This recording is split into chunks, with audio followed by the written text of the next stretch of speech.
अस्सलाम वालेकुम, मारिया किचन में आप सबको वेलकम करती हूँ। आज बहुत ही मज़ेदार डिफरेंट किस्म का अनार का पुलाव लेके आई हूँ, जिसे बरसगीर के लोग अनारी पुलाव बोला करते थे। ये बहुत ही मज़ेदार सा बनता है। चलें जी रेसिपी स्टार्ट करते हैं।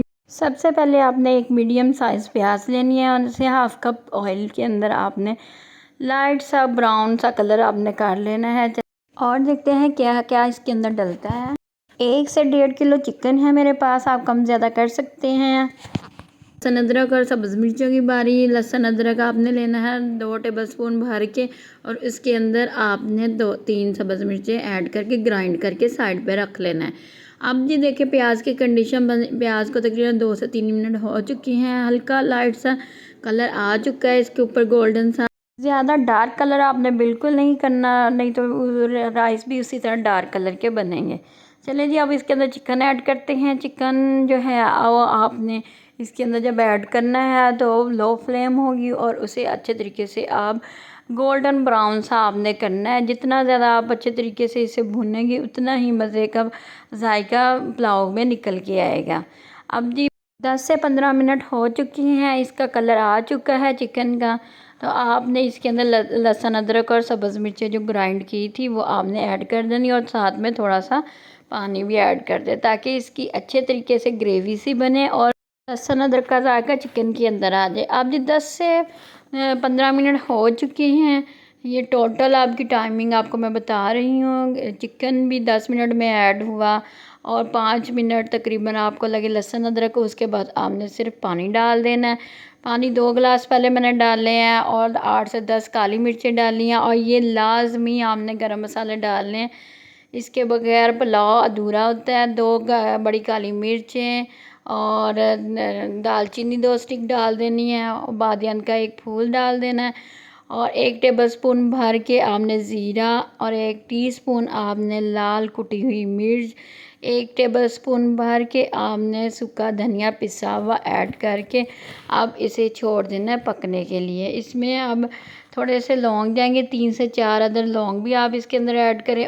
अब इसके अंदर पानी मज़ीद जाएगा। जैसे 2 गिलास चावल हैं तो मैं 4 गिलास जो है वो यखनी के डालूँगी, 4 से थोड़ा सा बल्कि ऊपर ही डालूँगी। अब नमक है, नमक हमने पहले बिल्कुल नहीं ऐड किया था। 1 टीस्पून मैं नमक इसके अंदर ऐड करूँगी और इसे छोड़ दूँगी पकने के लिए। इसकी आहिस्ता आहिस्ता यखनी बनेगी। अब ये 2 गिलास चावल है और इनको भिगो के मैंने 20 मिनट के लिए रख दिया है। अब जी ख़ास चीज़ ये है अनार। अनार जो है वो मैंने फ्रीज़ किए हुए, आप फ्रेश भी ले सकते हैं। अगर आप फ्रीज़ करके इस तरह रख सकते हैं, जब मर्ज़ी आप ये पुलाव बना सकते हैं। इसको मैंने अब थोड़ा सा पानी में डाल के जो इसके ऊपर बर्फ़ थी वो उतर चुकी है। अब मैंने इसे 1.5 टेबलस्पून ये तकरीबन बनते हैं, ये मैंने लेके इसके अंदर पानी डाला और इसे ग्राइंड कर लेना है पानी को। ये जो चावल हैं ये खट्टे मीठे से होते हैं, बहुत ही मज़ेदार। जिस तरह आप इमली डालते हैं चावलों में, बहुत मज़े का देगी सा स्टाइल चावलों का बन जाता है, इसी तरह ये इसका भी है। ये अनार जो है वो खट्टे मीठे से होते हैं, और जिसकी वजह से फिर आप इसे जब पुलाव में डालते हैं तो ये बहुत ही मज़े का जायका आता है। अब जी इसे ग्राइंड करने के बाद ज़रूर छान लेना है आपने किसी भी चीज़ के साथ। आपने छने हुए क्योंकि इसके अंदर आपको बारीक बारीक से जो दाने से नज़र आते हैं वो मुंह में आएंगे, जिससे पुलाव का जायका बहुत ही बुरा टेस्ट आता है। तो आपने इस तरह करना है, इसका पानी जो है वो छान लेना है। और इस स्टेज पे अब जी 20 मिनट हो चुके हैं आहिस्ता आहिस्ता यखनी को पकते हुए, और ये अनार का जो पानी है वो इस स्टेज पे आके आपने डालना है। ये आपने पुलाव में ज़रूर ऐड करना है, इसको स्किप नहीं बिल्कुल भी करना है, क्योंकि इसके बगैर जो पुलाव है वो अधूरा है। अब ये जो इतने से है ना, ये मैं गार्निशिंग के लिए एंड पे मैंने छोड़ दिए हैं, ये साइड पे रख दें।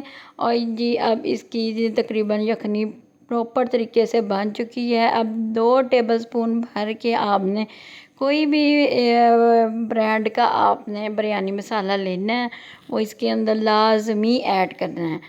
2 टेबलस्पून सिर्फ आपने ऐड करने हैं, इससे ज़्यादा नहीं। अब जी इसे मिक्स करें और इसके अंदर अब ऐड करते हैं चावल। चावल जो 20 मिनट पहले भिगोए हुए थे वो आपने इसे चावलों को यखनी के अंदर ऐड करना है, और आपने इसका नमक लाजमी इस स्टेज पे आके चेक कर लेना है, और कवर लगा के आपने इसे छोड़ देना है। हाफ़ टी स्पून मुझे नमक कम लगा था तो वो मैंने फिर ऐड कर दिया था। आप अपने हिसाब से कम ज़्यादा कर सकते हैं।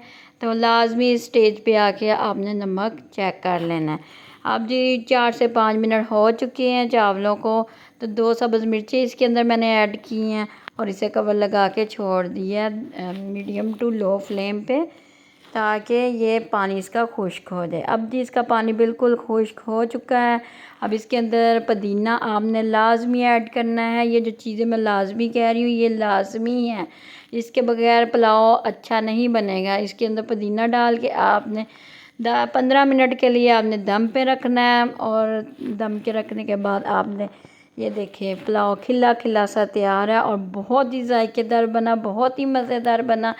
अलग अलग इसका दाना है और कोई इमली डालने की ज़रूरत नहीं, कोई आपको आलू बुखारा डालने की ज़रूरत नहीं, क्योंकि पहले लोग इसी तरह ही अनार कुदरती चीज़ों से पुलाव बनाया करते थे। आपने एक बार ज़रूर ये पुलाव बनाना है और मुझे बताना है ये कैसा बना है। और बहुत ही टेस्टी ये पुलाव, अलग अलग इसका दाना है।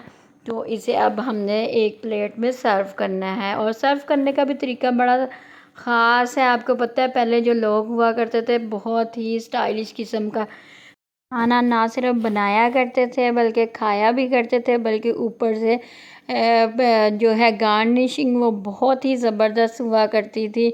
ज़ाहिर बात है पहले बरसगीर के जो बादशाह थे, वज़ीर थे, वो बहुत ही उम्दा किस्म का खाना खाया करते थे जी। इसके ऊपर पुदीना जो है वो फ्रेश आपने डालना है ताकि देखने में लुक बहुत ही अच्छी है, खाने के वालों का खुद ब खुद दिल करे खाने को। अब ये अनार जो मैंने साइड पे थोड़े से 1 टेबलस्पून रखे थे वो आपने इसे गार्निश करना है साइड पे। अंदर ना डालिएगा क्योंकि किसी को पसंद आए किसी को ना पसंद आए, लेकिन जब आप साइड पे रखेंगे तो ज़ाहिर बात है हर कोई चेक करेगा ये टेस्ट कैसा है इस पुलाव का। और साथ में आपने दही सर्व करना है, ज़ीरे वाला दही बना लें जिसमें नमक, काली मिर्च कुटी हुई और साथ में आपने गरम मसाला ऐड करके इसे मज़ेदार सा इसके साथ सर्व करना है दही को भी। ये देखें फुल लुक देखें, बहुत ही मज़ेदार, बहुत ही डिलीशियस बना है। एक बार ज़रूर आपने बनाना है और एक बार नहीं बार बार बनाएंगे। चैनल को लाइक करें, सब्सक्राइब करें और ज़्यादा से ज़्यादा शेयर करें। अल्लाह हाफिज़।